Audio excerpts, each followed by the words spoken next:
제가 알기로는 네. 최종 인원이 200명 뽑잖아요. 네, 맞아요. 200명 중에 절반이 스카이라는 얘기가 있던데. 저희 합격할 당시에는 200명 중에 서울대생이 한 40명 정도, 그 다음에 고려대도 그 정도 됐을 것 같고. 그 밑은 어차피 신경 안 쓰니까. 오, 몰아가기. 그럼 수험기가, 변리사 수험기가 제가 정말 어렵다고 들었거든요. 한 3년 하면은 그래도 괜찮게 괜찮다. 했다. 목표를 생각하진 않았는데 3년 정도 했던 것 같아요, 공부를. 사실 어려웠는데 나는 원래 고시생이니까 어려운 것도 해야지 이렇게 세뇌. 일단 변리사 시험이 1차, 2차로 나눠져 있어요. 1차는 객관식이고 2차는 논술형. 물리, 화학, 생물, 지구과학 이 4과목을 변리사 시험에서 1차 과목에서 다 보거든요. 고등학교 때 공부를 또 해야 돼. 그걸 또 해야 되는 거예요. 문과분들한테는 상당히 진입장벽이 있는 거죠. 대부분 공대생이 많이 진입을 한다고 했잖아요. 논술 쓰는 거에 일단 익숙하지가 않아요. 기승전결을 잘 풀어 써야 되는데 말로 풀어 쓰는 거에 익숙하지 않은 사람들끼리 모여가지고 막 그런 걸 공부를 하는 거예요. 민법, 민사소송법 이런 과목들이 공학이랑은 상당히 대척점에 있는. 계산 문제는 없나요? 계산 문제 하는 과목도 있어요. 공학용 계산기 맞아요, 되게 맞아요. 멋있어 보이던데. 네, 그런 거 하는 과목도 있고. 법 과목이 사실 공대생들한테는 가장 힘들죠. 뭐 모든 수험생분들이 다 힘든 그런 에피소드 하나쯤은 있으시겠지만 저는 사실 1차 시험 보러 가기 전날에 굉장히 아팠어요. 시험을 막 보러 가기가 싫은 거예요. 떨어질 것 같고 무섭고 두렵고 이런 것 때문에 전날 밤에 막 열이 막 펄펄 끓어가지고 그 시기가 되면은 스스로에 대한 불안감과 시험이라는 게 내가 아무리 열심히 공부를 했어도 그때 내가 모르는 문제가 나올 수 있을 것 같은 그런 불안감을 항상 가지고 있어요. 그리고 이게 1년이나 준비를 한 시험이니까 웬만하면 붙고 싶잖아요. 근데 못 붙을 것 같은 마음, 질 걸 알면서 싸우러 가는 그런 기분인 거죠. 그리고 사실 옆에서 보는 사람도 없어요. 그러니까 내가 안 가면 그만인 건데 계속 스스로를 이렇게 채찍질을 해야 되는 그게 조금 어려운 것 같아요. 그때 떨어지고 나서 사실 1차 붙은 것 같은 마음으로 똑같이 계속 2차 공부를 했어요. 2차 바로? 네, 2차를 바로 했어요. 공부를. 어차피 2차 공부 할 거니까. 고시생이라면 절대 하지 말아야 될 것 네. 두세 가지 정도만. 저는 일단 첫 번째는 너 자신을 알라.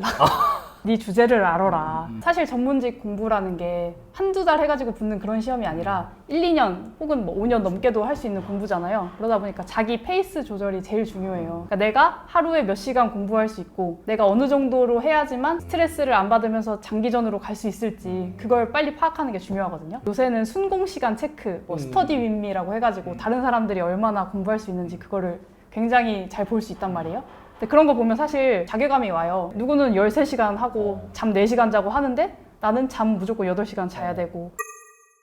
비교하지 말아라. 왜냐면 학원 같은 데 가면은 그 모의고사를 보면은 1등부터 꼴등까지 다 붙여놓잖아요. 그럼 1등 보면은 점수가 엄청 높아요. 저는 항상 하위권이었거든요. 1등이 사실 누군지 알거든요. 수업 시간에 막 질문도 하고 눈빛도 반짝반짝하고 잘하는 애들은 잘하는 애들끼리 모여다녀요. 그래서 굉장히 걔를 싫어했단 말이죠, 제가. 그런 마음이 사실 별 도움이 안 되는 것 같고 1등은 어떻게 썼을까를 보는 건 좋은데 막 1등은 왜 저렇게 잘하지? 나는 왜 이렇게 못하지? 라는 거에 너무 매몰되면은 자기만 힘들어져요. 분석만 하고 넘겨야 돼요. 제 생각에는 합격자가 100명이면은 공부 방법이 100가지가 있다고 생각을 하거든요. 이 시험 자체에 공부를 좀 해봤던 사람이 진입을 하기 때문에 스스로 어떤 스타일인지 다 굉장히 잘 알고 계세요. 자기에 맞는 공부 방법은 자기가 찾아가는 게 맞지 않나. 하나 좀 갑자기 생각이 났는데 이 시험이 뭘 깊게 파고들어가지고 나만의 창의력을, 나만의 논리를 펼치는 그런 시험이 아니라 정답이 이미 있고 그 정답을 빨리 맞추고 그 정답을 빨리 외우고 잘 풀어 쓰고 하는 시험이거든요. 정답을 빨리빨리 맞추기 위한 훈련을 한다라고 스스로 생각하는 게 중요해요. 그래서 이론을 완전하게 이해한다가 아니라 수학 공식 풀듯이 이런 스타일이 나오면 이런 원리를 빨리빨리 생각해서 답을 빨리 맞추고 다음으로 넘어간다. 약간 연구하시는 분들 많이 있잖아요. 네. 수험생분들. 맞아요. 안타까워요. 저도 연구를 많이 했었거든요. 근데 네. 저도 한번 떨어지고 나서 네. 절대 연구 안 하려고. 네. 근데 개벌은 난 못 준다고 네. 습관적으로 계속 연구하려고 하고 있는 거예요. 네. 학설 찾아보려고 하려고 하고 이거는 안 돼. 논문 좀 찾아볼까? 근데 그렇게 하면 그날 하루 공부 날라가고. 맞아요. 논문이 또 재밌잖아요, 사실. 자기가 생각할 때 납득이 안 가면은 못 넘어가시는 분들이 계세요. 그 진도를 못 빼요. 근데 사실 그것도 어떻게 보면은 다른 문제랑 똑같은 점수 배점의 문제거든요. 이것도 3점, 이것도 3점인데 그럼 이거 이해 안 가면 이거 3점 틀리고 다음 3점 맞을 준비를 해야지. 왜 이거에 매달리고 있는지 사실 저는 좀 안타까웠어요. 서울대 가기가 쉬웠다, 변리사 학교 가기 쉬웠다. 둘 중에 뭐가? 오, 저는 서울대 가기가 쉬웠다. 아, 변리사는 사실 어려웠던 게 다 잘하잖아요. 거기에서 더 잘해야 되는 거잖아요. 그리고 얘가 얼마나 잘하는지가 학원 가면 다 보여요. 그게 가장 힘들었던 것 같아요. 9시에 합격 발표를 하니까 그때 이제 인터넷 들어가서 확인하면 되잖아요. 근데 제가 그날 자다가 꿈을 꾸는데 불합격이 된 꿈을 꾼 거예요. 불합격이 된 꿈. 네, 그 큐넷 그 화면이 그대로 꿈속에 나왔어요. 그걸 보고 깜짝 놀랐는데 꿈인 거예요. 8시 57분인 거예요.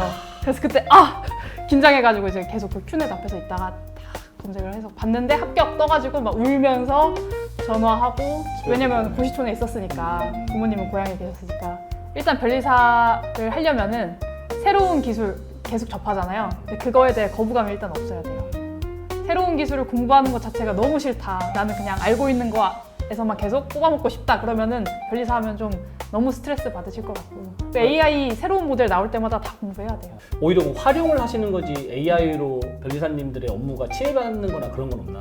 아직까지 밥그릇이 뺏길 걱정까지 할 수준은 아닌 것 같은데 10년, 20년 되면은 또 모르죠. 얼마나 기술이 많이 발전할지. 원래는 개인적인 성향, 개인적인 업무 스타일이 변리사의 업무 스타일인 건데, 저희 회사는 지금 이제 좀 팀 단위로 많이 움직여서 3명씩 이 업무 할 때는 이렇게 3명 모이고 저 업무 할 때는 저렇게 모이고 이런 식으로 약간 프로젝트성으로 업무 많이 진행하고 있어요. 제가 지금 파트너로 속해 있는데 저희 대표 변리사님이 이제 지은 거예요. 막 생각을 하시다가. 근데 뭔 뜻인지 아시겠나요? 비트보드? 네, 그래도 좀 있어 보이긴 했어.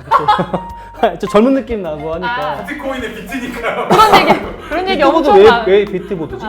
비트코인 얘기 엄청 많이 듣는데 사실 스펠링도 다르고 아예 다르거든요. 팀틀 할 때 앞에 구름판이 있잖아요. 고객들의 이 점프를 도와주는 우리가 구름판이다. 세무사도 잘 있어요, 거기?